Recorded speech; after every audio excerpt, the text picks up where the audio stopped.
내가 니네 집 일꾼이냐? 처가 김장을 왜 도와? 쌓여있는 배추 100포기 앞에서 남편은 그 한마디를 내뱉고 차에 올라타 버렸습니다. 그리고 정확히 한 달 뒤 시어머니의 전화 한 통이 걸려왔어요. 이번 제사부터는 네가 혼자 다 해라. 그 순간 알았습니다. 저는 아내가 아니라 평생 무급으로 부려먹는 파출부였다는 거요. 내가 니네 집 파출부야. 제사상은 니들이 알아서 차려. 저는 캐리어 하나만 끌고 그 집을 나왔습니다. 오늘의 사연 시작합니다. 사연이 시작하기 전 좋아요와 구독을 눌러주세요. 오늘 하루 행운과 행복이 가득하도록 기원해 드릴게요. 친정집 마당에 늦가을 햇살이 비스듬히 내려앉았습니다. 시멘트 바닥 위에는 절인 배추 상자가 산처럼 쌓여 있었습니다. 하나, 둘, 셋 100개를 세다 말고 저는 허리를 폈습니다. 남편 정민호는 그 옆에 서서 핸드폰만 들여다보고 있었습니다. 여보, 핸드폰 그만 보고 이리 와서 이 상자 좀 같이 들자.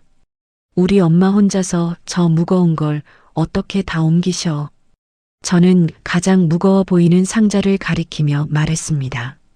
정민호가 짜증스러운 얼굴로 핸드폰을 주머니에 쑤셔 넣었습니다. 아우, 진짜. 야, 강수진. 너 지금 나한테 저 무거운 배추통을 나르라는 거냐? 제정신이야? 정민호가 한쪽 입꼬리를 올리며 저를 쳐다봤습니다. 당연하지. 우리 아빠 허리 다치셔서 꼼짝도 못 하신다고 내가 며칠 전부터 사정사정했잖아. 당신이 안 도와주면 어떡해. 참나 기가 막혀서. 장인어른 허리 다친 게 내 알바야? 그건 너네 집 사정이고 내가 왜 남의 집 와서 노가다를 뛰어? 정민호의 말끝에 코웃음이 묻어나왔습니다. 저는 손에 든 고무장갑을 천천히 벗었습니다. 여보, 말 조심해. 방 안에 아빠 누워 계시는데 다 들으시겠다. 들으시면 뭐? 틀린 말했어? 피 같은 내 주말에 쉬지도 못하고 처갓집 김장통이나 나르려고 여기 끌려온 줄 알아. 정민호의 목소리가 점점 커졌습니다. 마당 안쪽 평상에서 물을 다듬고 계시던 어머니가 고개를 드셨습니다. 아, 내가 니네 집 일꾼이야? 머슴이냐고. 정민호가 마당 한가운데에서 그 말을 내뱉었습니다. 저는 숨이 턱 막혀 정민호를 멍하니 바라보았습니다. 여보 미쳤어. 정말? 아씨, 옷에 배추 냄새 다 배었네. 나간다. 다 끝나면 택시 타고 알아서 기어들어와. 정민호가 자동차 키를 손가락에 걸고 빙글빙글 돌렸습니다. 어머니가 행주에 손을 닦으시며 마당으로 내려오셨습니다. 아이고, 김서방. 밥은 묵고 가야지. 장모가 수육 푹 삶아놨는데. 됐습니다. 저 바쁜 사람이에요. 수육은 두 분이서 실컷 드시고요. 전 이만 가보겠습니다. 정민호가 어머니를 향해서는 깍듯하게 고개를 숙였습니다. 하지만 돌아서는 정민호의 입가에는 비웃음이 걸려 있었습니다. 운전석 문이 거칠게 닫히는 소리가 났습니다. 부르릉 차가 출발하며 마당의 흙먼지가 풀썩 일었습니다. 저는 그 자리에 서서 멀어지는 검은색 세단의 뒷모습을 바라봤습니다. 배기가스 냄새가 코끝에 머물다 사라졌습니다. 어머니가 제 등을 슬쩍 쓸어주셨습니다. 수진아 괜찮다, 괜찮아. 입 깎고 엄마랑 둘이 사부작사부작 하면 금방 해. 엄마 미안해. 내가 정말 미안해. 아유 쯧쯧. 남자가 바깥일 하다 보면 바빠서 그럴 수도 있지. 속상해하지 마라. 응? 어머니는 애써 환하게 웃으셨습니다.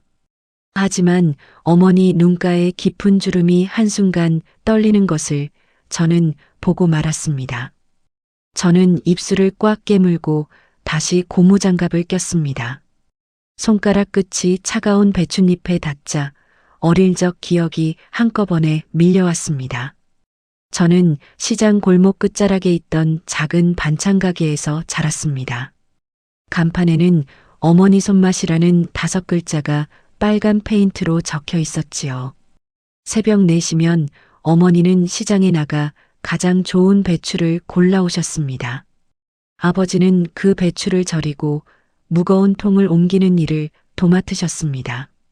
저는 초등학생 때부터 그 옆에 쪼그려 앉아 마늘을 까고 팔을 다듬었습니다. 김장철이면 손이 빨갛게 부르터도 일을 멈추지 못했습니다. 그렇게 자란 손끝에는 양념 비율이 저절로 새겨져 있었습니다. 사람들이 우리 가게 김치를 먹어보고는 늘 같은 말을 했습니다. 아이고, 옥잔의 김치는 아무도 못 따라와. 우째 이리 꿀맛이고. 저는 그 말 한마디에 어깨가 으쓱해지는 아이였습니다. 묻어나고 잘 웃고 시키는 일은 군말 없이 해내는 큰딸. 부모님은 늘 저를 보며 든든하다 하셨습니다. 3년 전 가을이었습니다. 같은 사무실 동료가 소개팅을 주선했습니다. 약속 장소는 회사 근처 커피숍이었습니다.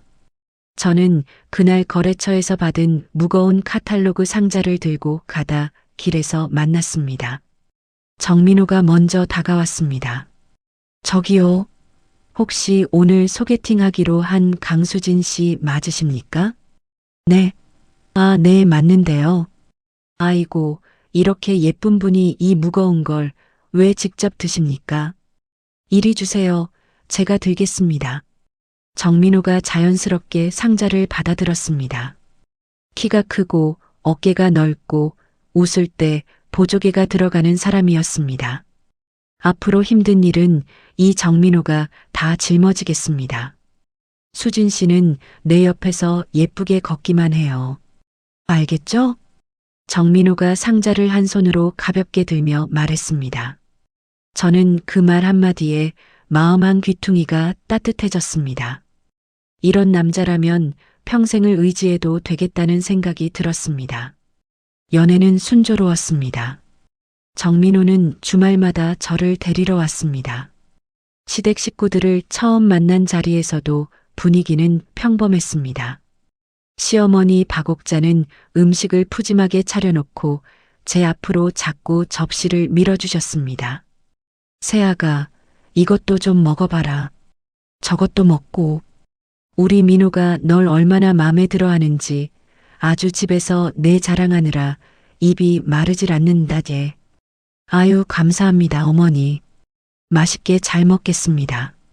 저는 그날 그 집 거실에서 행복한 결혼 생활을 그렸습니다.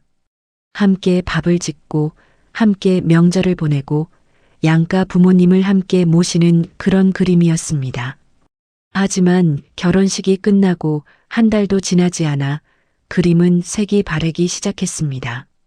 신혼집 거실 소파에 누워 정민호가 텔레비전을 보고 있던 어느 저녁이었습니다.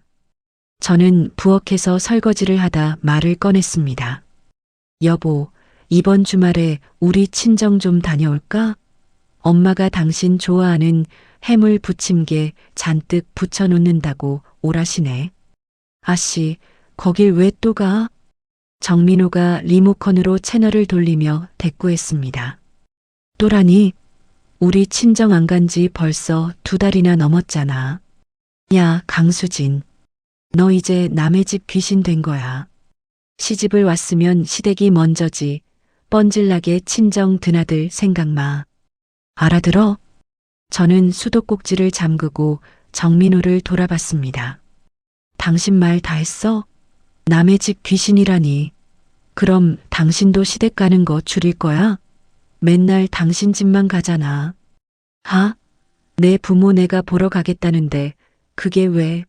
아들은 당연한 거고 출가 외에는 친정 가는 거 아니라고 우리 엄마가 안 가르쳐 주디? 정민호가 어이없다는 듯 저를 쳐다봤습니다. 저는 그 눈빛에서 처음으로 차가운 무언가를 느꼈습니다. 집안일을 도와달라는 말을 꺼낼 때마다 정민호는 같은 말을 반복했습니다. 아, 남자가 밖에서 등골 빠지게 돈 벌어다 주면 감지덕지 해야지. 밥하고 청소하는 건 당연히 여자가 할 일 아니야? 어디서 남편을 부려먹으려고 들어. 여보, 나도 당신 똑같이 아침부터 저녁까지 회사 다녀. 나도 힘들다고. 웃기시네. 쥐꼬리만 한 네 월급으로 우리 생활비 반이나 될 수 있어? 돈도 못 버는 게 어딜 꼬박꼬박 말대답이야. 저는 그 말 앞에서 매번 입을 다물었습니다. 싸우는 게 싫었고 어머니 아버지처럼 평생 살고 싶었습니다. 올해 10월 말 친정아버지에게서 전화가 왔습니다. 수진아, 아빠다. 내 허리가 영 끊어질 것 같이 아프네. 아버지의 목소리가 가늘었습니다. 아빠, 왜요? 허리가 많이 안 좋으세요? 어제 무거운 배추통 들다가 그만 삐끗해버렸다. 우리 딸 참말로 미안한데 이번 김장 때 김서방더러 그 무거운 상자만 좀 날라달라고 부탁하면 안 되겠나? 저는 전화기를 든 손에 힘이 들어갔습니다. 아빠, 그런 걱정하지 마세요. 당연히 민호가 도와줘야죠. 제가 잘 말해놓을게요. 저는 그날 밤 정민호에게 어렵게 말을 꺼냈습니다. 정민호는 한참을 잠자코 듣더니 한숨을 내쉬었습니다. 아, 진짜 짜증나게 하네. 야, 가긴 갈 건데 딱 배추 상자만 옮겨주고 난 바로 뜬다? 나 그날 점심에 중요한 동창 모임 있으니까 두 말 마. 여보, 정말 고마워. 아빠 허리 아프신데 당신밖에 없어. 진짜 고마워. 저는 정민호의 손을 잡고 몇 번이나 고맙다고 말했습니다. 그때만 해도 저는 정민호가 약속을 지킬 거라 믿었습니다.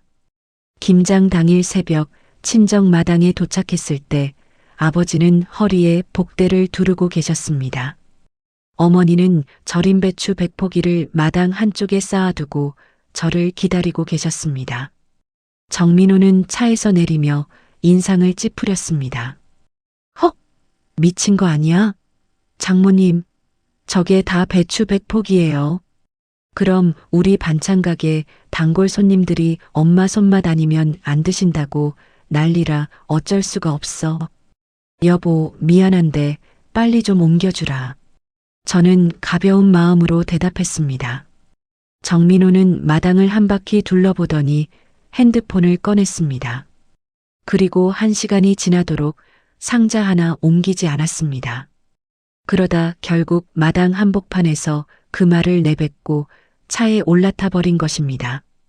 정민호가 떠난 자리에 늦가을 바람이 휑하니 불었습니다. 저는 배춧잎 한 장을 손바닥으로 쓸어내렸습니다. 손바닥에 차가운 물기가 묻어났습니다. 저는 그 물기를 앞치마에 닦으며 첫 번째 상자를 들어 올렸습니다. 무게가 어깨를 짓눌렀습니다. 하지만 정작 무거운 것은 따로 있다는 것을 저는 그날 처음 알았습니다. 챕터 2 끊어진 실황가닥. 상자를 40개째 옮기고 났을 때 손바닥이 화끈거렸습니다. 저는 마당 수도가에 앉아 찬물에 손을 담갔습니다. 빨갛게 부어오른 손등 위로 핏기 어린 줄이 그어져 있었습니다. 수진아, 그만 좀 쉬어라. 아버지가 복대를 두른 채 절뚝거리며 다가오셨습니다. 아빠는 들어가 계세요. 허리 아프시면서. 아빠가 죄인이다. 사위 앞에서 못난 소리 하게 만들고. 아버지의 목소리가 갈라졌습니다. 저는 얼른 고개를 저으며 일어났습니다. 아빠가 왜 죄인이에요? 그런 말 마세요. 민호가 화내는 거 보고 엄마가 부엌에서 한참을 울었다. 저는 그 말에 가슴이 쿵 내려앉았습니다. 어머니 쪽을 돌아보니 어머니는 등을 돌리고 양념을 버무리고 계셨습니다. 어깨가 미세하게 떨리고 있었습니다. 저는 입술을 깨물고 다시 상자를 들었습니다. 아빠, 저 괜찮아요. 다 끝내고 갈게요. 수진아, 진짜 괜찮아요. 한 번만 더 그런 말 하시면 저 서운해요. 저는 일부러 활짝 웃어 보였습니다. 아버지는 한참 저를 바라보시다 한숨만 길게 내쉬셨습니다. 남은 60개의 상자를 혼자 옮기는 동안 머릿속에는 지난 3년이 천천히 흘러갔습니다. 신혼 첫해 추석에 시댁에서 전을 부치다 기름에 손등을 댄 날이었습니다. 저는 1시간 넘게 한 손으로 전을 부치고 있었습니다. 시어머니 박옥자가 부엌에 들어왔습니다. 수진아, 전 색깔이 왜 이러니? 좀 더 노릇하게 부쳐야지. 어머니, 제가 손을 좀 대서요. 호들갑은 옛날 사람들은 그러고도 다 차렸어. 저는 그날도 그저 웃고 말았습니다. 정민호는 거실에서 사촌 형들과 윷놀이를 하며 깔깔 웃고 있었습니다. 또 어느 날은 시아버지 생신 상을 차리느라 새벽 5시에 일어났습니다. 정민호는 침대에서 일어나지 않았습니다. 제가 어깨를 흔들자 정민호는 이불을 끌어당기며 중얼거렸습니다. 내가 알아서 해. 나는 좀 더 자야 돼. 저는 그렇게 모든 명절과 모든 행사를 혼자 치러냈습니다. 착한 며느리라는 말 한마디에 등이 굽도록 일했습니다. 손마디에 굳은 살이 박여도 수고했다는 말 한 번을 들어본 적이 없었습니다. 저녁 7시가 다 되어서야 마지막 상자를 옮겼습니다. 어머니가 따끈한 김치찌개를 끓여주셨지만 한 숟갈도 넘어가지 않았습니다. 엄마, 저 그만 갈게요. 이 시간에 어딜 가니? 자고 가. 민호 저녁 챙겨줘야지요. 저는 옷을 갈아입고 친정을 나섰습니다. 신혼집 현관문을 열자 비릿한 라면 냄새가 코를 찔렀습니다. 정민호는 소파에 비스듬히 누워 텔레비전 게임 화면을 노려보고 있었습니다. 거실 탁자 위에는 라면, 그릇과 맥주캔 2개가 어지럽게 놓여 있었습니다. 이제 와. 정민호가 게임 화면에서 눈을 떼지 않은 채 말했습니다. 저는 핸드백을 식탁 위에 내려놓고 정민호를 내려다봤습니다. 여보, 왜? 낮에 친정집에서 그게 무슨 짓이야? 저는 떨리는 목소리를 누르며 물었습니다. 정민호가 게임 컨트롤러를 내려놓고 천천히 몸을 일으켰습니다. 무슨 짓이라니? 우리 아빠 엄마 앞에서 어떻게 그런 말을 해? 그게 뭐가 어때서? 정민호가 어이없다는 표정으로 저를 쳐다봤습니다. 처가댁 일은 처가댁에서 알아서 해야지. 사위가 무슨 머슴이야. 머슴 누가 시켰어. 상자 좀 옮겨달라고 했지. 그게 그거지. 정민호가 손가락으로 식탁을 가리켰습니다. 배고프다. 밥 좀 차려줘. 저는 그 손가락을 한참 동안 바라보았습니다. 당신 진짜 그렇게밖에 말 못해. 또 시작이네. 수진아, 너 요즘 왜 이렇게 예민하냐? 정민호가 혀를 차며 다시 소파에 드러누웠습니다.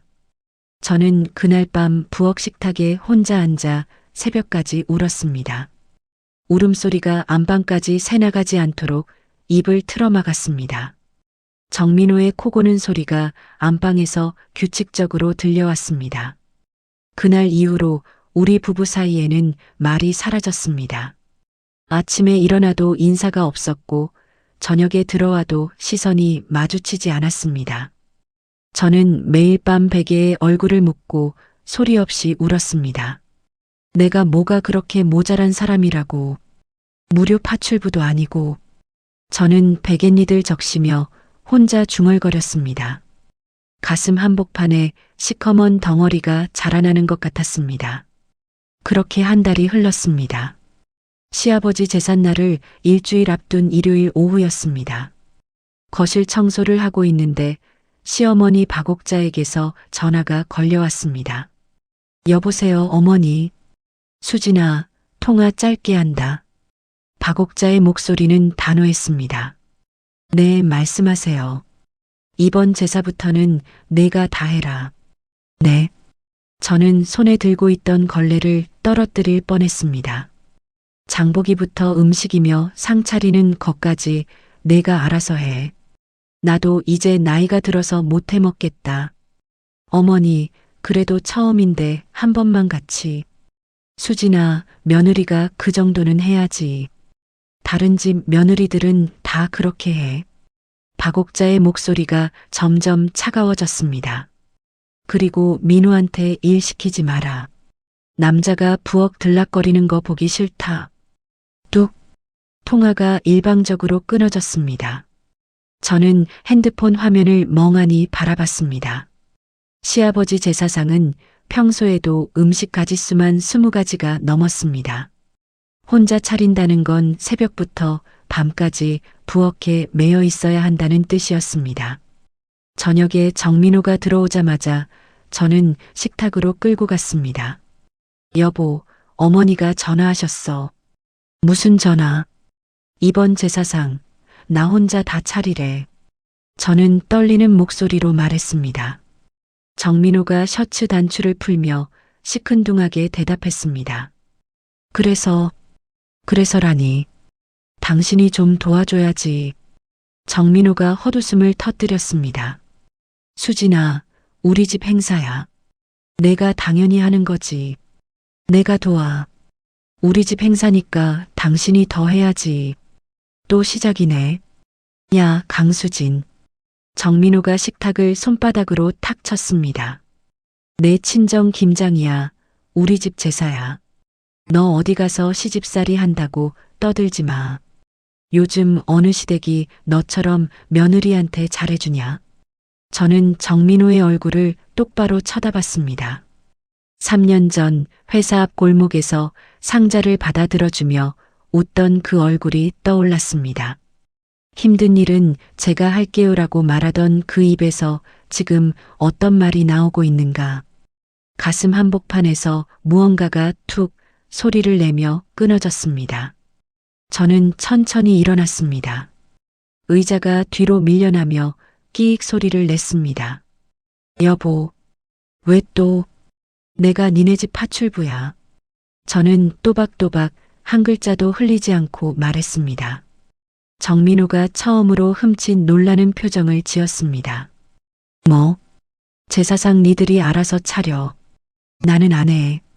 강수진, 너 지금 정신 나갔어. 정신 차린 거야, 이제. 저는 안방으로 들어가 옷장 문을 활짝 열었습니다. 가장 큰 캐리어를 꺼내 옷가지를 마구잡이로 쓸어 담았습니다. 정민호가 안방 문 앞에 서서 팔짱을 끼고 비웃었습니다. 어디 가게? 갈 데도 없으면서. 있어. 갈 데. 가봐. 사흘 안에 돌아올 거다. 저는 캐리어를 끌고 정민호 옆을 스쳐 지나갔습니다. 현관에서 신발을 신는 동안에도 정민호는 비웃음을 거두지 않았습니다. 강수진, 다시 들어올 때는 무릎 꿇고 사과해라. 저는 신발끈을 천천히 묶었습니다. 그리고 고개를 들어 정민호를 똑바로 바라봤습니다. 민호야. 왜? 너 평생 후회하게 될 거야. 저는 그 말 한마디만 남기고 현관문을 닫았습니다. 복도에 캐리어 바퀴 굴러가는 소리가 또각또각 울렸습니다. 엘리베이터 안에서 저는 비로소 깊은 숨을 내쉬었습니다. 가슴이 텅 빈 것 같으면서도 어쩐지 어깨가 한결 가벼웠습니다. 지하 주차장에서 저는 친정 쪽으로 차를 몰았습니다. 10월의 밤바람이 차창 틈으로 새어 들어왔습니다. 저는 신호등 빨간불 앞에 멈춰서서 한참을 핸들만 붙잡고 있었습니다. 챕터 3압류 딱지와 낯선 손님. 친정 골목에 들어섰을 때는 밤 10시가 넘은 시각이었습니다. 가로등 불빛 아래로 익숙한 간판이 보였습니다. 어머니 손맛이라는 빨간 글씨가 군데군데 색이 바른 채 흔들리고 있었습니다. 저는 캐리어를 끌고 가게 앞에 멈춰 섰습니다. 그리고 다음 순간 캐리어 손잡이를 놓치고 말았습니다. 가게 셔터 위에 새빨간 종이 한 장이 떡하니 붙어 있었습니다. 검은 글씨로 압류라고 적힌 종이가 바람에 펄럭이고 있었습니다. 유리문에도 가게 옆 작은 창고에도 같은 종이가 줄줄이 붙어 있었습니다. 이게 뭐야? 저는 떨리는 손으로 종이 한 장을 떼어내려다 멈췄습니다. 가슴이 쿵쿵 뛰었습니다. 저는 캐리어를 그대로 둔 채 친정집 안채로 뛰어들어갔습니다. 거실에 어머니가 혼자 앉아 계셨습니다. 텔레비전은 켜져 있는데 소리는 죽어 있었습니다. 어머니는 무릎 위에 두 손을 가지런히 올린 채 멍하니 화면을 바라보고 계셨습니다. 엄마. 어머니가 화들짝 놀라며 저를 돌아봤습니다. 수진아, 이 시간에 웬일이니? 가게에 압류 딱지가 붙어 있어요. 그게 뭐예요? 어머니의 얼굴이 한순간에 새하얗게 질렸습니다. 수진아, 너 보지 말랬는데. 엄마, 무슨 일이에요? 말씀해 보세요. 저는 어머니 앞에 무릎을 꿇고 앉았습니다. 어머니가 행주치마 끝을 손가락에 감았다 풀었다 하셨습니다. 수진아. 네, 엄마. 아빠가 가게를 좀 키워보겠다고. 어머니의 목소리가 잠겼습니다. 옆 건물까지 이어서 큰 가게를 내겠다고 어떤 사람을 만났는데. 어떤 사람이요? 공사 자재며 인테리어 다 책임지겠다고 한 사람이 있었어. 그런데 그 사람이. 어머니가 입을 떼지 못하고 천장을 올려다봤습니다. 눈에 고인 눈물이 또르르 흘러내렸습니다. 돈만 받아 챙겨서 도망갔다. 저는 그 자리에서 그대로 굳어버렸습니다. 빚이 얼마예요? 수진아. 엄마, 빚이 얼마냐고요? 어머니가 손가락 3개를 천천히 펴 보이셨습니다. 저는 입을 틀어막았습니다. 3억? 수진아, 너는 모른 척해. 엄마랑 아빠가 어떻게든 해볼게. 어머니가 제 손을 붙잡으셨습니다. 어머니의 손은 차가웠습니다. 저는 어머니 어깨에 얼굴을 묻었습니다. 울지 않으려 했는데 눈물이 어깨를 적셨습니다. 민호는 알고 있니? 아니요. 잘했다. 그 사람한테는 절대 말하지 마라. 우리 부담 끼치기 싫다. 저는 차마 정민호와 헤어지러 나왔다는 말을 꺼낼 수 없었습니다. 아버지는 방에서 약을 드시고 잠드신 듯 기척이 없었습니다. 그날 밤 저는 제 옛날 방에서 한숨도 못 자고 천장만 바라봤습니다. 시집간 딸이 짐 싸들고 친정으로 돌아왔는데 친정은 빚더미에 앉아 있었습니다. 저는 새벽 5시에 일어나 가게로 내려갔습니다. 혹시나 압류 딱지가 잘못 붙은 것은 아닐까 미련이 남아서였습니다. 가게 셔터를 올리고 안으로 들어갔습니다. 어머니가 담가두신 김장 김치통이 한쪽에 줄지어 서 있었습니다. 저는 무릎을 꿇고 앉아 통 위를 손바닥으로 쓸어내렸습니다. 손끝이 차가워서 자꾸 시려왔습니다. 그때였습니다. 가게 출입문 종이 댕그랑 울렸습니다. 저는 깜짝 놀라 일어났습니다. 검은색 코트를 입은 남자가 한 명 들어섰습니다.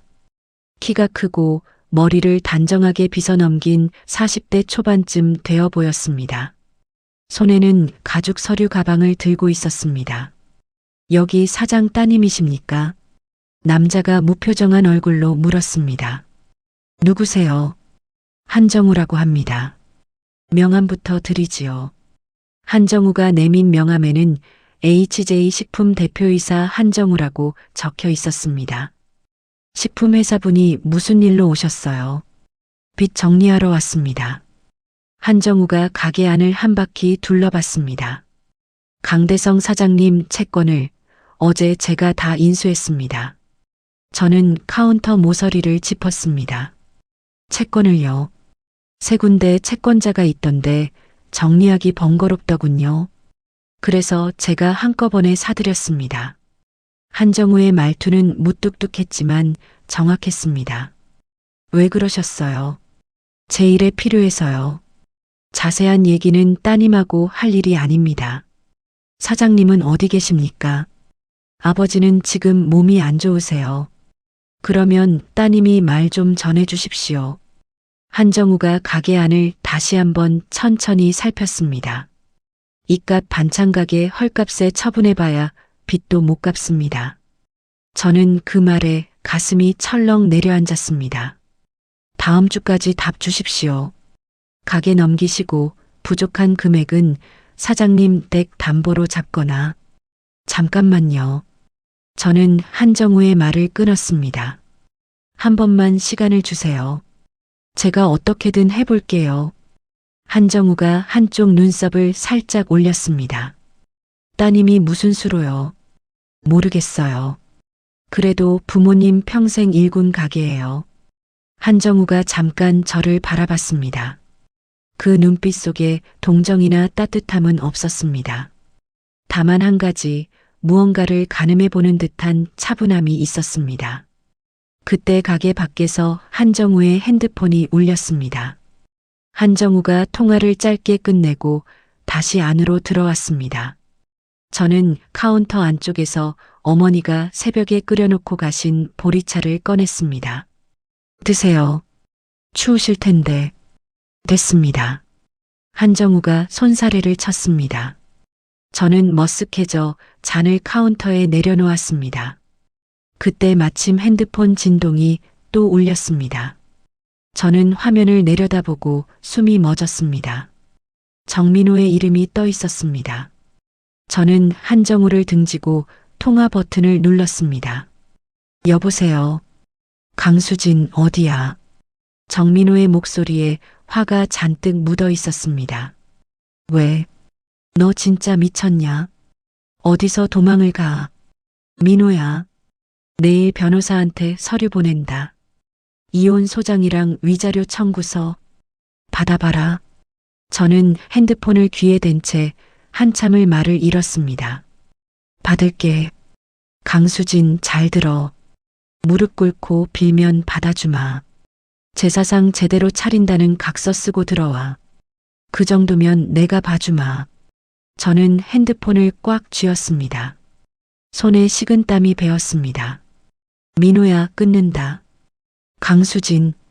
저는 통화를 끊었습니다. 얼굴이 화끈거리고 손이 떨렸습니다. 저도 모르게 카운터 옆 김치통 뚜껑을 열고 말았습니다. 신김치 냄새가 훅 올라왔습니다. 한정우가 그 김치통을 흘끗 보았습니다. 그리고 무심히 손을 뻗어 가장 위에 놓인 배추 한 조각을 집어들었습니다. 하나 먹어봐도 됩니까? 드세요.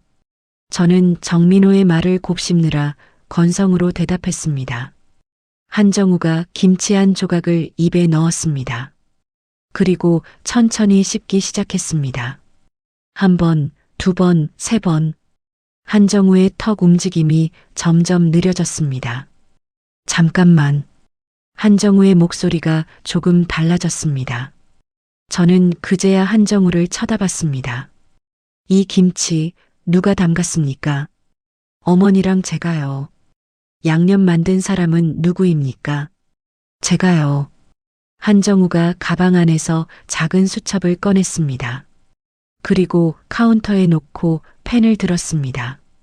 한 조각 더 먹어봐도 됩니까? 네, 얼마든지요. 한정우가 김치 한 조각을 더 집어들었습니다. 이번에는 눈을 감고 천천히 음미했습니다. 가게 안에 정적이 흘렀습니다. 어디선가 새벽 시장으로 향하는 트럭 소리가 들려왔습니다. 이 김치통 제가 가져가도 되겠습니까? 한정우가 눈을 뜨며 물었습니다. 네. 내일 아침에 다시 오겠습니다. 그때까지 가게 처분하는 거 잠시 멈춰 두십시오. 한정우가 김치통을 양손으로 들었습니다. 그 모습이 어찌나 신중한지 마치 값비싼 유리병이라도 옮기는 것 같았습니다. 출입문 종이 다시 한번 댕그랑 울렸습니다. 한정우가 떠난 가게 안에는 시큼한 김치 냄새와 보리차, 김만 남아 있었습니다. 저는 한참 동안 빈 김치통이 놓였던 자리를 내려다봤습니다. 바닥에 작은 김치국물 자국이 둥글게 배어 있었습니다. 저는 그 자국을 행주로 천천히 닦아냈습니다. 손바닥에 차가운 물기가 또 한 번 묻어났습니다. 챕터 4 손끝에서 시작되는 일. 다음 날 아침 7시 가게 출입문 종이 다시 울렸습니다. 한정우가 어제와 같은 검은 코트 차림으로 들어섰습니다. 손에는 어제 가져갔던 김치통이 들려 있었습니다. 저는 카운터 앞에 서서 한정우를 맞았습니다. 앉으십시오. 시간을 조금 내주셔야겠습니다. 한정우가 카운터 안쪽 작은 탁자를 가리켰습니다. 저는 마른 침을 삼키며 마주 앉았습니다. 어제 가져간 김치, 밤새 세 사람한테 먹였습니다. 한정우가 김치통을 탁자 위에 내려놓았습니다. 누구한테요? 한 사람은 호텔 한식당 총괄이고, 한 사람은 백화점 식품관 바이어, 또 한 사람은 제 어머니입니다. 저는 무슨 말인지 몰라 한정우를 빤히 쳐다봤습니다. 세 사람이 똑같은 말을 했습니다. 무슨 말이요? 시중에 없는 맛이라고요. 한정우가 처음으로 입꼬리를 살짝 올렸습니다. 어제까지 무표정이던 얼굴에 처음 떠오른 표정이었습니다. 수진 씨, 단도직입적으로 말하겠습니다. 네. 저랑 동업합시다. 저는 한정우의 얼굴을 멍하니 바라봤습니다. 동업이요. 수진 씨 김치 레시피로 프리미엄 브랜드를 만들고 싶습니다. 우리 회사 유통망을 다 동원하겠습니다. 한정우가 가방에서 서류한 뭉치를 꺼냈습니다. 강대성 사장님 빚, 제가 떠안은 만큼 그대로 탕감해 드립니다. 가게는 그대로 두시고요. 그리고요. 브랜드 매출 순이익의 절반을 수진 씨 몫으로 드립니다. 저는 손이 떨려 무릎 위에 두 손을 모았습니다. 왜 저한테 이런 제안을 하세요? 손맛은 돈으로 못 만듭니다. 저는 15년을 식품 유통만 해왔습니다. 수진 씨 김치 같은 맛은 100군데 회사를 다녀도 못 봤습니다. 한정우의 말투는 어제처럼 무뚝뚝했습니다. 하지만 그 무뚝뚝함 속에 거짓이 한 톨도 섞여 있지 않다는 것을 저는 알 수 있었습니다. 수진 씨한테 시간이 필요하면 기다리겠습니다. 다만 결정은 빠를수록 좋습니다. 한 대표님, 저는 떨리는 목소리로 한정우를 불렀습니다. 네. 저요, 어제까지만 해도 어떤 사람한테 무료 파출부 소리를 들었어요. 저는 저도 모르게 그 말을 입 밖으로 내고 말았습니다. 한정우가 눈썹을 모았습니다. 그런데 한 대표님은 이 김치 한 통을 보고 동업을 제안하시네요. 파출부 소리 한 사람이 보는 눈이 없는 거지요. 한정우가 짧게 대답했습니다. 저는 그 순간 가슴 한복판에 따뜻한 무언가가 차오르는 것을 느꼈습니다. 정민호가 식탁을 손바닥으로 내려치던 그 소리가 떠올랐습니다. 시어머니 박옥자가 전화기 너머로 일방적으로 통보하던 그 목소리도 떠올랐습니다. 저는 그 모든 것들을 천천히 내려놓았습니다. 하겠습니다. 저는 또박또박 대답했습니다. 잘 결정하셨습니다. 한정우가 서류를 제 앞으로 밀었습니다. 천천히 읽어보시고 모르는 부분은 변호사 통해서 검토하십시오. 제가 변호사도 소개해 드리겠습니다. 저는 그날 오후 한정우가 소개한 변호사 사무실로 갔습니다. 서류를 검토하고 도장을 찍었습니다. 그리고 그 자리에서 저는 또 한 가지 도장을 찍었습니다. 정민호의 변호사가 보내온 이혼 소장에 찍는 도장이었습니다. 받아주겠다고요. 저를 도와주는 김영주 변호사가 의외라는 표정을 지었습니다. 받아주는 거 아니에요. 제가 더 빨리 끊고 싶어서요. 좋습니다. 그러면 위자료 청구는 우리 쪽에서 반대로 걸겠습니다. 그렇게 해주세요. 가능한 한 빠르게요. 저는 사무실을 나오며 핸드폰 전원을 잠시 껐습니다. 정민호의 이름이 화면에 뜨는 것을 더 이상 보고 싶지 않았습니다. 그날 저녁 친정집 안방에 부모님을 모셔놓고 자초지종을 말씀드렸습니다. 어머니가 두 손으로 입을 막으셨습니다. 아버지는 한참을 천장만 올려다보셨습니다. 수진아, 정말이냐? 네, 아빠. 진짜예요. 빚을 사위가 갚아준다고. 사위 아니에요, 아빠. 한 대표님이라는 분이세요. 저는 아버지께 한정우의 명함을 보여드렸습니다. 아버지가 명함을 손가락으로 천천히 쓸어내리셨습니다. 수진아. 네. 내가 부모를 살렸다. 아버지의 눈에서 굵은 눈물 한 방울이 떨어졌습니다. 저는 아버지의 손을 두 손으로 감쌌습니다. 아빠, 우리 같이 해요. 아빠 손맛 받아서 키운 게 저잖아요. 엄마 양념도 같이 가요. 그래, 그래야지. 어머니가 제 등을 토닥이셨습니다. 그날 밤부터 우리 세 식구는 완전히 다른 사람이 되었습니다. 새벽 5시면 가게에 모였습니다. 어머니가 양념을 만들면 저는 옆에서 저울을 들고 그램수를 적었습니다. 고춧가루 한 줌이 아니라 고춧가루 150g으로 바뀌었습니다. 마늘좀이 아니라 마늘 80g으로 바뀌었습니다. 어머니는 처음에는 답답해 하셨습니다. 수진아, 양념이 어디 저울로 되니? 손이 알지. 엄마, 손이 아는 그 양을 숫자로 적어둬야 사람들이 다 같은 맛을 먹어요. 그러냐? 어머니가 새삼스러운 얼굴로 저를 바라보셨습니다. 한정우는 사흘에 한 번꼴로 가게에 들렀습니다. 올 때마다 가방에서 책과 자료를 한 보따리씩 꺼내 놓았습니다. 수진 씨 식품위생법 책입니다. 다 외울 필요는 없고 표시된 부분만 읽어두십시오. 이건 뭐예요? 브랜드 네이밍 자료입니다. 사흘 안에 후보 5개 정해 오십시오. 사흘이요. 네, 사흘이요. 한정우는 사정이라는 게 없는 사람 같았습니다. 저는 매일 밤 친정집 방에서 노트북을 켜놓고 한 글자씩 적어 내려갔습니다. 하루는 새벽 2시에 문자가 왔습니다. 수진 씨, 안 자고 일하고 있죠? 자료 보내드립니다. 내일 아침까지 검토. 저는 그 문자를 보며 픽 웃었습니다.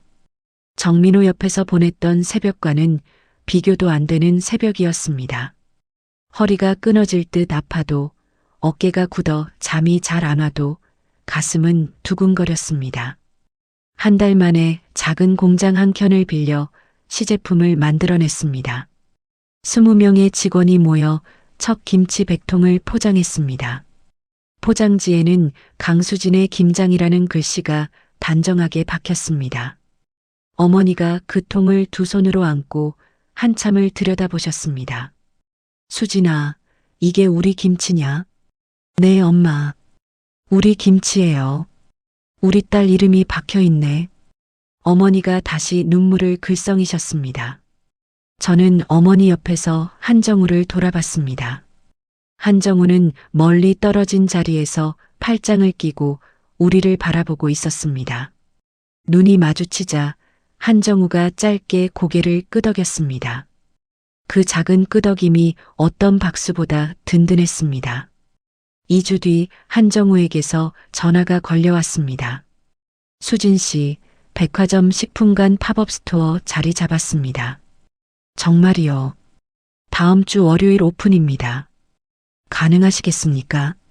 저는 핸드폰을 꽉 쥐었습니다. 네, 합니다. 무조건이요. 팝업 스토어 오픈 전날 밤 저는 친정집 마당에 혼자 서 있었습니다. 한 달 전 그 마당이 맞나 싶을 만큼 모든 것이 달라져 있었습니다. 배추 상자가 쌓여 있던 자리는 텅 비어 있었지만 제 가슴은 가득 차 있었습니다. 다음 날 아침 백화점 식품관 한쪽에 작은 부스가 차려졌습니다. 강수진의 김장이라는 빨간 글씨가 부스 정면에 걸렸습니다. 저는 흰 앞치마를 두르고 부스 뒤에 섰습니다. 시식용 김치를 작은 접시에 한 조각씩 담아두었습니다. 오픈 시간이 다가왔습니다. 저는 손바닥을 앞치마에 닦았습니다. 손이 살짝 떨렸습니다. 오전 10시 식품관 입구가 열렸습니다. 한 부인이 가장 먼저 붓으로 다가왔습니다. 이게 신상이에요. 네, 오늘 처음 나온 김치예요. 한번 드셔보세요. 저는 시식 접시를 내밀었습니다. 부인이 김치 한 조각을 입에 넣었습니다. 씹다 말고 부인의 눈이 동그래졌습니다. 이거 한 통 줘봐요. 한 통이요. 2통 줘요. 우리 집 며느리 갖다 주게. 저는 김치통 2개를 봉투에 담았습니다. 손에 봉투를 건네받은 부인이 부스 옆에서 또 다른 부인을 불러 세웠습니다. 이 집 김치 한번 먹어봐. 옛날 우리 친정 맛이야. 부스 앞에 사람이 1명, 2명 모이기 시작했습니다. 11시가 되자 줄이 길게 늘어섰습니다. 저는 시식 접시를 내고 또 내고 봉투에 김치통을 담고 또 담았습니다. 어머니가 부스 뒤에서 흐르는 땀을 닦으며 환하게 웃으셨습니다. 한정우가 부스 멀리서 그 풍경을 가만히 바라보고 있었습니다. 저는 잠깐 일손을 멈추고 한정우 쪽으로 고개를 돌렸습니다. 한정우가 손목시계를 들어 보였습니다. 오픈한 지 2시간 만이었습니다. 준비해둔 김치통이 절반밖에 남지 않은 시각이었습니다. 챕터 5 빛나는 이름 강수진.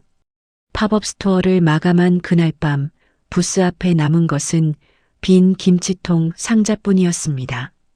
400통을 준비해 갔는데 오후 4시에 모두 동났습니다. 저는 부스 뒤편에 주저앉아 다리를 주물렀습니다. 어머니가 옆에 털썩 앉으시며 제 등을 두드리셨습니다. 수진아, 이게 꿈이냐? 엄마, 저도 모르겠어요. 평생 시장에서 김치 팔아도 이런 줄은 본 적이 없다. 어머니가 2 손을 모으고 천장을 올려다 보셨습니다. 그때 한정우가 부스 앞으로 다가왔습니다. 수고 많으셨습니다. 다음 주에는 1000통 준비해야겠습니다. 1000통이요. 오늘 매진된 거 보고 다른 백화점 2곳에서도 연락이 왔습니다. 저는 어머니와 마주보고 입을 다물지 못했습니다. 그로부터 1달이 지났습니다. 한정우가 어느 날 가게로 오더니 서류를 내밀었습니다. 홈쇼핑 런칭, 다음 주 토요일입니다. 홈쇼핑이요. 황금 시간대 잡았습니다. 저녁 8시 방송이고요. 한 대표님, 저는 떨리는 목소리로 한정우를 불렀습니다. 수진 씨, 못한다는 말은 받지 않습니다. 못한다는 말 아니에요. 그러면요. 감사합니다. 저는 그 말 한마디만 겨우 입 밖으로 내놓았습니다. 한정우가 잠깐 저를 바라보더니 짧게 고개를 끄덕였습니다. 홈쇼핑 생방송 당일 저는 분장실 거울 앞에 앉아 있었습니다. 스튜디오 사람들이 제 얼굴에 분을 발라주고 머리를 매만져 주었습니다. 수진 씨, 떨리세요? 쇼호스트 윤미경이 옆자리에 앉으며 물었습니다. 많이 떨려요. 걱정 마세요. 제가 다 받아드릴게요. 윤미경이 제 손을 꼭 잡아주었습니다. 저녁 8시 빨간 불이 켜졌습니다. 카메라 앞에서 윤미경이 환하게 웃으며 인사를 시작했습니다. 여러분, 오늘 진짜 귀한 김치 모셔왔어요. 직접 만드신 분이 옆에 와 계세요. 안녕하세요, 강수진입니다. 저는 떨리는 손으로 김치통 뚜껑을 열었습니다. 시큼하면서도 깊은 향이 스튜디오 안에 퍼졌습니다. 수진 씨, 이 김치 한번 먹여주세요. 윤미경이 입을 벌렸습니다. 저는 김치 한 조각을 젓가락에 집어 윤미경의 입에 넣어 주었습니다. 씹던 윤미경이 카메라를 향해 눈을 동그랗게 떴습니다. 여러분, 저 지금 진짜예요.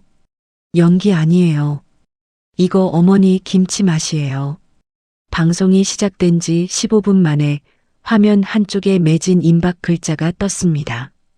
스튜디오 뒤편에서 한정우가 손목시계를 보며 고개를 들었습니다. 30분이 되자 윤미경이 귀에 꽂은 이어폰을 잡으며 입을 벌렸습니다. 여러분, 방송 중에 죄송한데요. 윤미경의 목소리가 떨렸습니다. 준비된 5만 세트가 전량 매진되었습니다. 스튜디오 안에서 환호성이 터졌습니다. 저는 그 자리에 못 박힌 듯 서 있었습니다. 어딘가에서 박수 소리가 들렸습니다. 한정우가 두 손을 모아 박수를 치고 있었습니다. 처음으로 한정우의 얼굴에 환한 미소가 번졌습니다. 방송이 끝난 뒤 분장실로 돌아왔을 때 어머니에게서 영상 통화가 걸려왔습니다. 화면 너머로 아버지와 어머니가 텔레비전 앞에 앉아 있었습니다. 수진아, 우리 딸. 아버지가 화면을 향해 손을 내미셨습니다. 아빠, 내가 우리 딸이라는 게 아빠가 자랑스럽다. 저는 분장실 의자에 앉아 한참을 울었습니다. 화장이 다 번지는데도 멈출 수가 없었습니다. 그 주가 지나기 전에 한정우가 새 계약서를 들고 왔습니다. 수진 씨, 회사를 정식으로 법인으로 올렸습니다. 주식회사 HJN강 F&B입니다. 엔강이요. 수진 씨 이름이 들어가야지요. 공동대표 자리에 수진 씨 이름 올라갑니다. 저는 계약서 위에 적힌 공동대표이사 강수진이라는 글자를 손가락으로 천천히 짚었습니다. 강수진이라는 세 글자가 처음으로 제 것처럼 보였습니다. 공장을 2배로 늘렸습니다. 직원이 20명에서 70명으로 늘었습니다. 저는 매일 아침 정장을 차려입고 공장으로 출근했습니다. 첫 정산을 받은 날 통장 잔고를 확인하러 은행에 갔습니다. 창구 직원이 통장을 건네주며 한 번 더 저를 쳐다봤습니다. 고객님, 잔고 한 번만 확인해 주시겠어요? 저는 통장을 펴보았습니다. 숫자 앞에 동그라미가 너무 많아 한 번에 읽히지 않았습니다. 저는 통장을 닫고 가만히 가슴에 안았습니다. 은행을 나와 곧장 친정집으로 차를 몰았습니다. 가는 길에 마트에 들러 삼겹살을 2근 끊었습니다. 아버지 좋아하시는 막걸리도 한 병 샀습니다. 마당에 작은 화로를 폈습니다. 삼겹살이 지글지글 익어가는 동안 저는 두툼한 봉투 2개를 식탁에 올렸습니다. 엄마, 아빠, 이건 2분 용돈이에요. 수진아, 이게 뭐냐? 아버지가 봉투를 들어보시고는 안을 들여다보셨습니다. 아버지의 손이 떨렸습니다. 이걸 다 우리한테 주는 거니? 평생 가게 일하시면서 2분 옷 한 벌 제대로 못 사 입으셨잖아요. 내일 백화점 가서 옷부터 한 벌씩 맞추세요. 어머니가 봉투를 가슴에 안고 울먹이셨습니다. 수진아, 엄마가 미안하다. 너 시집 보낼 때 해준 게 없어서. 엄마가 왜 미안해요? 엄마가 저한테 손만 물려주셨잖아요. 그게 제일 큰 거예요. 아버지가 막걸리 잔을 들어 올리셨습니다. 우리 딸 위해서. 어머니도 잔을 들었습니다. 저도 잔을 들었습니다. 세 잔이 부딪히는 소리가 마당에 맑게 울렸습니다. 삼겹살 한 점에 들기름장을 찍어 아버지 입에 넣어드렸습니다. 아버지가 우물우물 씹으시며 자꾸 눈가를 닦으셨습니다. 다음 날 한정우가 신문 한 부를 들고 사무실로 들어왔습니다. 수진 씨, 이거 보십시오. 신문 경제면에 제 사진이 큼지막하게 실려 있었습니다. 청년 김치장인 매출 100억 신화라는 제목이 굵게 박혀 있었습니다. 100억이요. 네, 100억입니다. 출시 5달 만에요. 한정우가 신문을 책상 위에 펴놓으며 말했습니다. 내일은 잡지사에서 인터뷰 옵니다. 사진 잘 찍어야 합니다. 한 대표님. 네. 저요, 머리 좀 자르고 와도 될까요? 한정우가 잠깐 저를 바라봤습니다. 백화점 가서 옷도 한 벌 맞추세요. 회사 카드로 결제하시고요. 회사 카드로요. 수진 씨가 우리 회사 얼굴인데 그 정도 투자는 회사가 해야지요. 저는 그날 오후 미용실에 갔습니다. 어깨까지 내려오던 머리를 단발로 잘랐습니다. 거울 속에 저는 낯설었습니다. 눈빛이 달라져 있었습니다. 백화점에 들러 짙은 남색 정장 한 벌과 흰 셔츠 세 벌을 골랐습니다. 계산을 마치고 차에 시동을 거는 손이 가벼웠습니다. 저는 그 차를 직접 몰고 거래처를 누볐습니다. 호텔 한식당, 백화점 식품관 바이어, 대형마트 본부장.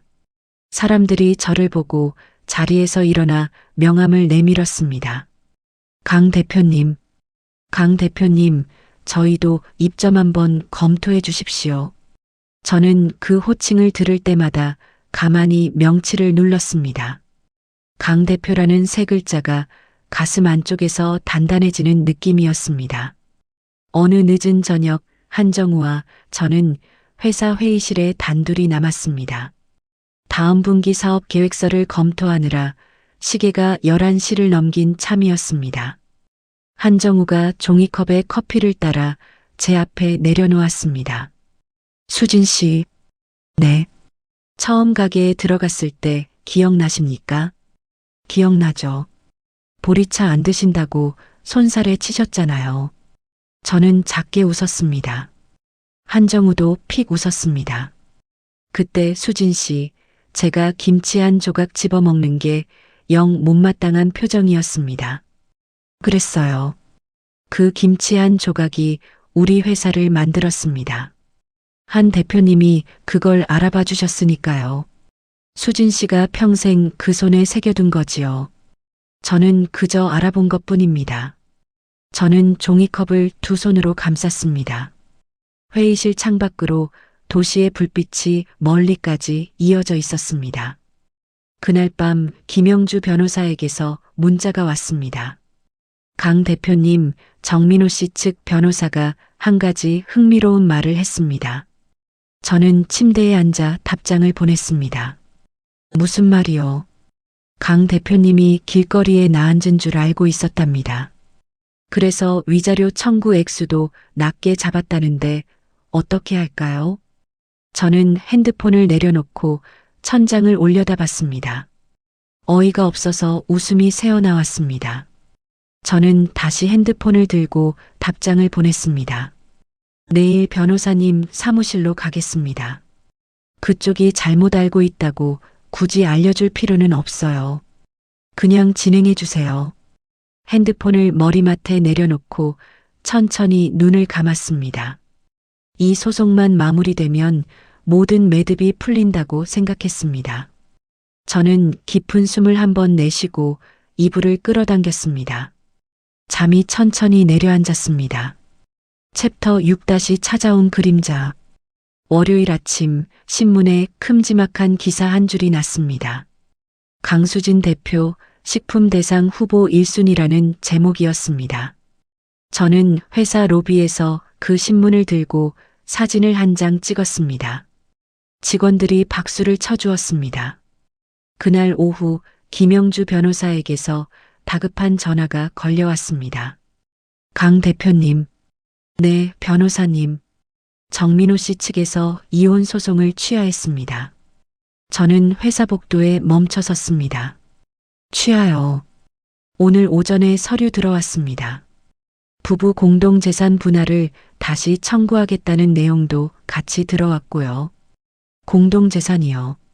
강 대표님 회사 지분 절반이 자기 몫이라고 주장합니다. 저는 핸드폰을 든 손에 힘이 들어갔습니다. 배가 차갑게 식는 기분이 들었습니다. 변호사님, 그게 말이 돼요.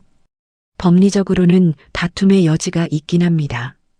다만 우리 쪽도 대응할 카드가 있으니 걱정 마세요. 저는 그날 종일 일이 손에 잡히지 않았습니다. 저녁 5시 무렵 공장 쪽에서 다급한 전화가 걸려왔습니다. 대표님, 어떤 아주머니가 공장에 와서 행패를 부리고 있습니다. 무슨 아주머니요? 본인이 강수진 대표 시어머니라면서요. 저는 곧장 차를 몰고 공장으로 달려갔습니다. 공장 앞마당에 박옥자가 두 손을 허리에 얹고 서 있었습니다. 직원들이 멀찍이 떨어져 박옥자를 둘러보고 있었습니다. 어머니, 저는 박옥자 앞에 멈춰 섰습니다. 수진아, 박옥자가 저를 향해 손가락질을 했습니다. 내가 사장이 됐다며. 신문에 다 나왔더라. 어머니, 일단 안으로 들어가세요. 안으로 어딜 들어가? 내 며느리가 회사 사장인데 내가 왜 못 들어가? 박옥자가 큰 소리를 쳤습니다. 여기 다 들어봐요. 이 회사 사장이 내 며느리야. 직원들의 시선이 일제히 저에게 쏠렸습니다. 저는 박옥자의 팔을 부드럽게 잡았습니다. 어머니, 사람들 보고 있어요. 일단 사무실로 가요. 내가 시어머니인데 무슨 사무실. 우리 며느리한테 할 말 있어서 왔다. 박옥자가 제 손을 거칠게 뿌리쳤습니다. 수진아, 다시 들어와라. 어머니, 민호가 너 없으니까 사람이 영 풀이 죽어 있다. 내가 사장 됐다고 우쭐대지 말고 어른 말 들어. 저는 한참 동안 박옥자의 얼굴을 바라봤습니다. 한때 수진아 많이 먹어라며 접시를 밀어주시던 그 얼굴이었습니다. 지금은 같은 얼굴에 다른 표정이 얹혀 있었습니다. 어머니, 죄송한데요. 뭐? 저 더 이상 어머니 며느리 아니에요. 박옥자의 입이 떡 벌어졌습니다. 이게 무슨 말버릇이야. 이혼 서류 들어가 있어요. 어머니 아들이 직접 보낸 거예요. 민호가 취하했다더라. 제가 안 받아줄 거예요. 저는 또박또박 말했습니다. 수진아. 박옥자의 목소리가 공장 앞마당에 울렸습니다. 그때 공장 정문 쪽에서 또 다른 차 한 대가 들어왔습니다. 정민호였습니다. 정민호가 차에서 내리며 정장 매무새를 매만졌습니다. 강수진, 너 회사 잘 키웠더라. 정민호가 저를 위아래로 훑어봤습니다. 짙은 남색 정장에 단발머리가 된 저를 처음 본다는 듯한 눈빛이었습니다. 여기서 할 말 없어. 가. 저는 짧게 대답했습니다. 사무실 들어가서 얘기하자. 이혼 소송 취하했다며. 진행해. 수진아, 진정해. 정민호가 손을 내밀어 제 어깨에 손을 얹으려 했습니다. 저는 한 발 뒤로 물러섰습니다. 손대지 마. 강수진. 정민호의 목소리에 짜증이 묻어났습니다. 내가 누구 덕에 회사 다닌다고. 내가 그 돈을 누구 덕에 벌었는데. 저는 정민호의 얼굴을 마주봤습니다. 그 순간 1년 전 친정 마당에서 흙먼지를 일으키며 떠나가던 검은 세단의 뒷모습이 떠올랐습니다. 배추 100포기 앞에서 내가 니네 집 일꾼이냐고 소리치던 그 입이었습니다. 저는 명치에 손을 댔습니다. 구역질이 올라왔습니다. 수진아, 어디 아프냐? 박옥자가 한 발 다가왔습니다. 저는 그 손길을 피해 한 발 더 물러섰습니다. 두 분, 그만 돌아가세요. 강수진, 사무실 들어가자니까. 못 들어가요. 회사 사람한테 출입증 없는 사람 들이지 말라고 했어요. 저는 직원에게 손짓을 했습니다. 경비 직원 2명이 다가왔습니다. 손님 2분, 정중하게 모셔다 드리세요. 박옥자와 정민호가 무어라 외치는 소리가 등 뒤에서 들렸습니다. 저는 돌아보지 않고 사무실 건물 안으로 들어갔습니다. 복도 끝 화장실에 들어가 변기 앞에 무릎을 꿇었습니다. 점심에 먹은 것을 모두 개원했습니다. 손이 떨려서 한참 동안 일어나지 못했습니다. 사흘 뒤 인터넷 맘카페에 글이 하나 올라왔습니다. 강수진 김치 공장 내부 사진이라는 제목이었습니다. 글에는 위생복도 입지 않은 사람들이 맨손으로 김치를 만지는 사진이 첨부되어 있었습니다. 사진은 우리 공장의 것이 아니었습니다. 그런데 본문에는 HJN강 F&B의 이름이 또렷이 적혀 있었습니다. 다음 날 아침 회사 전화통이 불났습니다. 강 대표님, 홈쇼핑 쪽에서 예정된 방송 2회차 보류한답니다. 마케팅 팀장 이주연이 사색이 되어 사무실로 들어왔습니다. 보류라니요. 여론이 안 좋아서 사태가 진정될 때까지 기다리겠다고요. 저는 책상의 신문 더미를 손바닥으로 짚었습니다. 저녁이 되자 정민호에게서 문자가 한 통 왔습니다. 수진아, 너희 회사 김치 비위생적이라는 말 도는 거 들었지? 내가 가라앉혀 줄 수 있어. 회사 지분 40% 넘기고 우리 어머니한테 무릎 꿇고 사과하면. 저는 핸드폰 화면을 노려봤습니다. 손가락이 부들부들 떨렸습니다. 저는 핸드폰을 책상 위에 엎어 놓았습니다. 그날 밤 친정에 들렀습니다. 아버지가 거실 텔레비전 앞에서 뉴스를 보고 계셨습니다. 화면 하단 자막에 프리미엄 김치 위생 논란이라는 문구가 흘러갔습니다. 아버지가 저를 보고 자리에서 일어나셨습니다. 수진아, 아빠, 내 회사 얘기가 자꾸 텔레비전에 나온다. 어머니가 부엌에서 행주에 손을 닦으며 나오셨습니다. 수진아, 엄마, 우리 사위가 해달라는 대로 해주면 안 되겠니? 저는 어머니를 바라봤습니다. 엄마, 또 회사가 잘못되면 너 어쩌니? 우리 때문에 시작한 회사인데 2번이나 잃으면 너 못 견다. 어머니의 목소리가 떨렸습니다. 수진아, 아빠도 같은 생각이다. 아버지가 어머니 옆에 서서 말씀하셨습니다. 한 번만 더 굽혀라. 부모 마음 편하게 좀 해다오. 저는 한참 동안 부모님의 얼굴을 번갈아 봤습니다. 어머니의 눈가가 빨갰습니다. 아버지의 어깨는 1년 전보다 한층 더 굽어 있었습니다. 생각해 볼게요. 저는 짧게 대답하고 친정을 나왔습니다. 운전석에 앉아 핸들에 이마를 댔습니다. 이 늙은 부모를 또 울게 할 수는 없다는 생각과 정민호 앞에 무릎을 꿇느니 차라리 죽는 게 낫겠다는 생각이 동시에 몰려왔습니다. 다음 날 아침 한정우가 사무실 문을 두드리고 들어왔습니다. 밤새 한숨도 못 잔 듯 눈이 충혈되어 있었습니다. 수진 씨, 한 대표님, 어제 시어머님 다녀가신 거 직원들한테 다 들었습니다. 정민호 씨가 협박 문자 보낸 것도요. 네. 수진 씨, 잠깐 일어나 보십시오. 저는 의자에서 일어났습니다. 한정우가 제 앞으로 다가왔습니다. 그리고 양손으로 제 어깨를 단단히 잡았습니다. 수진 씨, 저 사람한테 한 번이라도 굽히면 안 됩니다. 한 대표님, 수진 씨 김치 한 통을 우리가 어떤 마음으로 만들었습니까? 수진 씨 부모님이 손에 굳은 살 박이면서 평생 지킨 손맛입니다. 저런 사람한테 굽히면 그 김치의 자존심까지 같이 무너집니다. 한정우의 손에 힘이 들어갔습니다. 수진 씨, 저 믿으십시오. 제가 끝까지 같이 갑니다.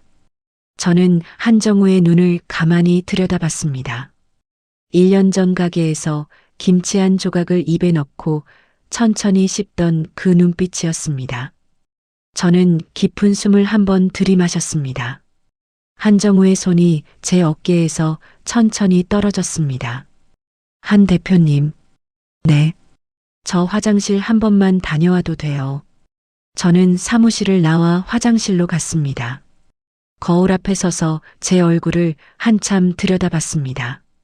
거울 속에 저는 1년 전 친정 마당에서 배추 상자를 들던 그 여자가 아니었습니다. 저는 거울 속의 저에게 짧게 말했습니다. 강수진, 너 안 굽힌다. 세면대에 찬물을 받아 손에 끼얹었습니다. 물기를 닦고 사무실로 돌아왔습니다. 한정우가 책상 옆에 그대로 서 있었습니다. 한 대표님, 네. 변호사 사무실에 같이 가요. 그리고 사람 하나 더 붙여주세요. 무슨 사람이요? 저 사람들이 무슨 짓을 하고 다니는지 다 알아봐 줄 사람이요. 한정우가 천천히 고개를 끄덕였습니다. 그리고 외투를 챙겨 사무실 문을 열었습니다. 저는 핸드백을 들고 한정우의 뒤를 따라 나섰습니다. 복도 창문 너머로 늦가을 햇살이 비스듬히 들어와 바닥에 길게 누웠습니다. 챕터 7 파출부는 이만 퇴근하겠습니다. 김영주 변호사가 회의실 탁자 위에 서류 한 뭉치를 펼쳐 놓았습니다. 강 대표님, 결론부터 말씀드립니다. 네, 말씀하세요. 정민호 씨가 회사 지분에 손을 댈 방법이 없습니다. 저는 김영주를 빤히 바라봤습니다. 없어요. 동업계약 맺으실 때 한 대표님이 사업자 명의랑 김치 제조법 특허, 상표권까지 다 분리해 놓으셨거든요. 결혼 후 형성된 재산이 아니라 강 대표님의 무형 자산이 기여한 부분으로 인정될 가능성이 높습니다. 한정우가 옆자리에서 손가락으로 탁자를 톡톡 두드렸습니다. 이거 처음부터 그렇게 짜놓으셨어요. 보험은 드러나야지요. 사업이라는 게 어떻게 흘러갈지 모르는 거니까요. 저는 한정우 쪽으로 고개를 돌렸습니다. 한 대표님, 그때는 저 잘 모르셨잖아요. 수진 씨를 안 건 모르지만 일은 알았으니까요. 한정우가 짧게 대답했습니다. 김영주가 다른 서류 한 장을 꺼냈습니다. 그리고 한 가지 더 있습니다. 사설 탐정 쪽에서 자료가 들어왔습니다. 무슨 자료요? 악성 글들이요. 정민호 씨 회사 IP랑 시동생이라는 분 인터넷 계정으로 작성된 글이 100개가 넘습니다. 저는 서류를 받아들었습니다. 글들의 작성 시간과 IP 주소가 한 줄씩 정리되어 있었습니다. 공장 안에서 위생복 안 입고 김치 만드는 사진 있잖아요. 그거 어디서 가져왔나 봤더니 작년에 폐쇄된 중국 어느 공장 기사 사진이었습니다. 남의 공장 사진을 우리 거라고 올린 거예요. 네, 명백한 허위사실 유포의 명예훼손, 업무방해죠. 저는 서류를 무릎 위에 내려놓고 한참 동안 글자들을 들여다봤습니다. 손이 떨릴 줄 알았는데 떨리지 않았습니다. 가슴이 무너질 줄 알았는데 차분했습니다. 1년 전 정민호의 어떤 말 한마디에 베갯니들 적시던 그 여자는 이미 없었습니다. 변호사님, 네. 고소 진행해 주세요. 허위사실 유포, 명예훼손, 업무방해. 그리고 저는 잠시 숨을 골랐습니다. 가정폭력도요. 김영주가 펜을 멈췄습니다. 정민호 씨가 강 대표님한테 직접 손을 댄 적이 있습니까? 손은 한 번도 안 댔어요. 그런데 사람을 부엌에 가둬두고 못 나오게 한 적도 있고 친정 식구들 앞에서 모욕을 준 적도 있어요. 식탁을 손바닥으로 내려치면서 소리를 지른 적도요. 정서적 학대 부분으로 함께 묶어서 진행하겠습니다. 진단서나 그동안 받으신 문자, 통화 녹음 같은 거 있으면 다 모아주세요. 녹음은 못한 게 많아요. 그래도 문자는 다 남아있어요. 문자만 해도 충분합니다. 저는 가방에서 핸드폰을 꺼냈습니다. 정민호와 박옥자에게서 받은 문자가 3년치 그대로 남아있었습니다. 제사상 차린다는 각서 쓰고 들어와 지분 40% 넘기고 사과해라라는 문장들이 줄지어 있었습니다. 일주일 뒤 정민호가 경찰서에 출석했습니다. 저는 그 자리에 가지 않았습니다. 대신 김영주에게서 그날 저녁 전화가 왔습니다. 강 대표님, 정민호 씨 사색이 됐어요. 많이요. 증거가 너무 많으니까요. 자기는 모르는 일이라고 잡아떼다가 자기 계정에서 글 작성된 시간이 회사 출퇴근 기록이랑 정확히 일치하니까 더 할 말이 없어진 거지요. 저는 핸드폰을 든 채 사무실 창가에 섰습니다. 도시의 불빛이 천천히 켜지고 있었습니다. 그날 밤늦게 우리 회사 정문 앞에서 누군가 소리를 질렀습니다. 경비실에서 황급히 인터폰이 왔습니다. 대표님, 시어머님 되신다는 분이 또 오셨습니다. 올려보내세요. 저는 짧게 대답하고 사무실 의자에 앉아 기다렸습니다. 잠시 후 박옥자가 사무실 문을 열고 들어왔습니다. 일주일 전 공장 앞마당에서 손가락질을 하던 그 모습이 아니었습니다. 머리가 헝클어져 있었고 외투 단추가 2개 풀려 있었습니다. 수진아. 박옥자가 사무실 한복판에 멈춰 섰습니다. 앉으세요, 어머니. 수진아, 한 번만 살려도. 우리 민호 정과자 만들 셈이냐? 박옥자가 바닥에 그대로 무릎을 꿇었습니다. 어머니, 일어나세요. 저는 자리에서 일어나 박옥자 앞으로 갔습니다. 수진아, 내가 잘못했다. 우리 민호도 잘못했다. 너 며느리 노릇 잘했다. 내가 잘 안다. 박옥자가 2 손을 비비셨습니다. 제발 고소 좀 취하해다오. 우리 민호 회사도 잘리게 생겼다. 시동생 신랑감도 다 깨졌다. 저는 박옥자 앞에 한 발 더 다가갔습니다. 어머니. 그래, 수진아. 제가 그 집에서 며느리로 산 게 정확히 2년 7개월이에요. 그동안 제사가 5번이고 명절이 5번이고 2분 생신이 5번이고요. 그 15번을 다 합치면 제가 그 집 부엌에 매여 있던 시간이 거의 2달이에요. 박옥자가 입을 다물었습니다. 2달 동안 한 번이라도 어머니가 저한테 고맙다고 하신 적 있으세요? 수진아, 그건 한 번도 없으세요. 저는 그저 며느리니까 하는 거였고 그 집에서는 그게 당연한 거였어요. 저는 박옥자 옆에 무릎을 굽혔습니다. 박옥자의 어깨를 부드럽게 잡아 일으켜 세웠습니다. 어머니, 일어나세요. 며느리가 시어머니를 바닥에 무릎 꿇리는 모습 보고 싶지 않아서요. 수진아, 파출부는 이만 퇴근할게요. 저는 박옥자의 어깨에서 손을 뗐습니다. 사무실 문을 향해 걸어가 직접 손잡이를 열어드렸습니다. 박옥자가 한참 동안 사무실 안을 둘러보다가 천천히 문을 나섰습니다. 복도에서 박옥자가 한 번 더 저를 돌아봤습니다. 저는 짧게 고개를 숙이고 문을 닫았습니다. 다음 날 한정우가 새 아이디어를 들고 왔습니다. 수진 씨, 공장에서 라이브 방송을 합시다. 라이브요. 우리 공장 안에 카메라 5대 설치해서 김치 만드는 과정을 그대로 보여줍시다. 위생복 입는 것부터 손 씻는 횟수까지 다요. 그게 가능해요.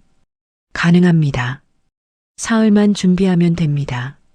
라이브 방송 당일 우리 공장은 전국 시청자들에게 그대로 공개되었습니다. 직원들이 위생복을 입고 손을 5번 씻는 장면, 배추를 절이는 장면, 양념을 버무리는 장면, 그리고 마지막으로 포장하는 장면까지 4시간 동안 한 컷도 끊지 않고 방송되었습니다. 방송 화면 한쪽에는 댓글이 실시간으로 올라왔습니다. 이거 진짜 깨끗하네. 우리 어머니가 만들던 김치 만들 때보다 더 위생적이다. 맘카페에서 본 그 사진은 뭐였대? 방송이 끝난 다음 날 경찰서에서 공식 발표가 났습니다. 허위 게시물의 작성자가 특정되었다는 내용이었습니다. 정민호의 이름이 신문 사회면에 작게 실렸습니다. 전 부인 회사 명예훼손 혐의로 입건된 40대 남성이라는 문구였습니다. 일주일이 지나지 않아 매출이 거꾸로 솟구쳤습니다. 홈쇼핑은 보류했던 방송을 다시 잡았습니다. 첫 방송 15분 만에 10만 세트가 매진되었습니다. 대형마트 본부장들이 줄을 서서 미팅을 잡자고 했습니다. 어머니가 텔레비전 뉴스를 보시며 손뼉을 치셨습니다. 수진아, 이게 사이다라는 거구나. 엄마, 어디서 그런 말 배우셨어요? 공장 직원들이 자꾸 그러더라. 우리 회장님 사이다라고. 저는 어머니를 끌어안고 한참을 웃었습니다. 다음 주 정민호가 김영주의 사무실로 변호사를 보내왔습니다. 변호사가 합의를 제안했습니다. 형사 처벌만 피하게 해주시면 재산 분할 요구는 전면 포기하고 위자료는 강 대표님이 청구하시는 액수대로 다 드리겠다는 입장입니다. 김영주가 통화 내용을 정리해 저에게 전했습니다. 강 대표님, 어떻게 할까요? 형사는 끝까지 가실 수도 있고 일부 합의해 드릴 수도 있습니다. 저는 잠시 생각했습니다. 변호사님, 형사 부분은 검사가 알아서 판단할 일이니 저는 빠질게요. 위자료는 청구한 그대로 받겠습니다. 한 푼도 안 빠지게요. 네, 그렇게 진행하겠습니다. 저는 통화를 끊고 사무실 창밖을 내다봤습니다. 멀리 한강 다리 위로 차들이 줄지어 지나가고 있었습니다. 1년 전 늦가을 친정 마당에서 떠나가던 검은 세단의 뒷모습이 마지막으로 떠올랐습니다. 그리고 그 장면은 이제 더 이상 저를 아프게 하지 않았습니다. 이혼 서류에 정민호의 도장이 마지막으로 찍힌 날, 김영주가 저에게 한 통의 봉투를 건넸습니다. 강 대표님, 마무리됐습니다. 저는 봉투를 받아들었습니다. 봉투 안에는 두꺼운 서류 한 뭉치가 들어 있었습니다. 저는 봉투를 가만히 가슴에 안고 한참을 가만히 서 있었습니다. 어디선가 가을바람이 사무실 창틈으로 새어 들어왔습니다. 1년 전에 그 바람과는 결이 달랐습니다. 이번에는 제 등을 떠밀어주는 바람이었습니다. 챕터 8세로 쓰는 이름. 이혼 서류가 법원에서 확정된 날, 김영주가 사무실로 전화를 걸어왔습니다. 강 대표님, 오늘부로 서류상 완벽히 정리됐습니다. 감사합니다, 변호사님. 축하드린다는 말은 이런 일에 어울리지 않겠지요. 괜찮아요. 저한테는 축하받을 일 맞아요. 저는 통화를 끊고 사무실 의자에 깊숙이 등을 묻었습니다. 창밖으로 늦봄의 햇살이 환하게 들어오고 있었습니다. 1년 반 전 친정 마당의 늦가을 햇살과는 결이 다른 빛이었습니다. 며칠 뒤 김영주에게서 또 한 통의 전화가 걸려왔습니다. 강 대표님, 흥미로운 소식 하나 있습니다. 무슨 소식이요? 정민호 씨가 다니던 회사에서 결국 권고 사직을 받았답니다. 그래요. 위자료 마련하느라 대출을 끌어다 썼는데 회사 안에서 이혼 사유가 다 퍼졌나 봅니다. 부서에서 자리를 못 만들어줬다고 하네요. 저는 짧게 대답하고 통화를 끊었습니다. 1시간쯤 지나서 한정우가 사무실로 들어왔습니다. 수진 씨, 점심 같이 합시다. 오늘은 입맛이 없어요. 왜요? 시원섭섭합니까? 섭섭은 아니에요. 그냥 좀 가라앉아요. 한정우가 책상 모서리에 걸터 앉았습니다. 수진 씨, 네.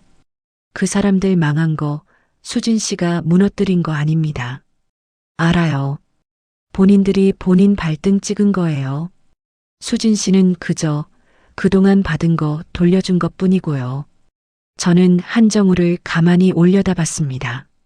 한 대표님은 어떻게 늘 그렇게 단단하세요? 수진 씨가 더 단단합니다. 제가 본 사람 중에 제일이요. 저는 픽 웃었습니다. 그 주 주말 친정에 들렀습니다. 부모님은 이제 시장통의 작은 집에서 사시지 않았습니다. 경기도 외곽의 넓은 마당이 딸린 전원주택으로 모셔들인 지 2달째였습니다. 대문을 열고 들어가자 어머니가 텃밭에 쪼그려 앉아 상추를 따고 계셨습니다. 엄마, 수진아 왔니? 어머니가 환하게 웃으셨습니다. 얼굴이 둥글둥글하게 살이 오르셨습니다. 아버지가 마당 한쪽에서 작은 화로를 닦고 계셨습니다. 아빠, 그건 또 뭐예요? 오늘 우리 딸 온다고 아빠가 삼겹살 준비했지. 제가 또 사다 드린다니까요. 이번엔 아빠 돈으로 산 거다. 아버지가 작게 웃으셨습니다. 어머니가 상추 한 줌을 손에 들고 일어나셨습니다. 수진아, 너 그 한 대표님은 같이 안 오신다니. 엄마, 한 대표님은 한 대표님이에요. 내가 보기엔 사람이 참 진중하고 좋아 보이더라. 엄마, 알았다, 알았어. 엄마가 더 안 묻는다. 어머니가 픽 웃으시며 부엌으로 들어가셨습니다. 저는 마당 평상에 앉아 멀리 산자락을 바라봤습니다. 이른 봄꽃이 산 중턱까지 옅게 번져 있었습니다. 저녁상에 삼겹살이 올라오고 아버지가 막걸리 잔을 채우셨습니다. 수진아, 너한테 한 가지 부탁할 게 있다. 네, 아빠. 내 회사 로비에 있는 그 트로피 있잖니. 식품 대상? 네. 아빠가 한번 가서 직접 봐도 되겠니? 저는 아버지의 잔에 막걸리를 채워드렸습니다. 아빠, 그 트로피 받은 날부터 아빠 오실 자리 비워뒀어요. 다음 주에 차 보낼게요. 아버지가 잔을 들어 한 모금 천천히 드셨습니다. 입가에 막걸리 거품이 살짝 묻었습니다. 다음 주 월요일 아버지와 어머니가 회사 로비에 오셨습니다. 로비 한가운데에 유리 진열장이 하나 서 있었습니다. 그 안에 대한민국 식품 대상이라고 새겨진 금빛 트로피가 놓여 있었습니다. 아버지가 진열장 앞에 한참을 서 계셨습니다. 수진아, 이게 우리 딸 거냐? 네, 아빠. 아빠가 보고 가는 게 맞는 일 같다. 아버지가 손등으로 눈가를 닦으셨습니다. 저는 아버지의 어깨를 잡았습니다. 아버지의 어깨는 1년 전보다 한층 펴져 있었습니다. 그날 밤 한정우가 회의실로 저를 불렀습니다. 탁자 위에 두꺼운 서류 파일이 놓여 있었습니다. 수진 씨, 다음 단계 갑시다.